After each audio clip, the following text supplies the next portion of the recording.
A lot of customers nowadays, they're pretty forward thinking. They're usually coming to us because they either have a failing scrubber or they have a new process because they know that there's some hazardous chemicals or exhaust gases associated with it. Can you scrub this? And how do you scrub this? Do you just use water? Do you have to inject chemicals like caustic or acids into the water? For gas scrubbings especially, really they just have a problem and they want it to be solved. If it's gas, it's almost always going to fall into a packed bed scrubber because those are going to give you your highest capture efficiency, like in excess of 99%. You can make it out of steel. You can make it out of an alloy. But if the contaminant is particularly corrosive, it's going to attack the alloy, which is really where the FRP comes in. Food FRP scrubbers are the best, most cost-effective way of handling corrosive contaminants.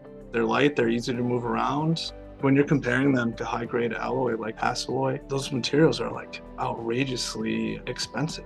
FRP is just this really good middle ground between a true plastic, like a thermoplastic, and an alloy. They're like the best for most applications. And the life of an FRP scrubber might be 30 or 40 years. Clients come to Sly because we have the experience to address a wide variety of emissions control challenges with custom engineered solutions. These solutions include FRP scrubbers, which are a particularly cost-effective way of handling corrosive contaminants.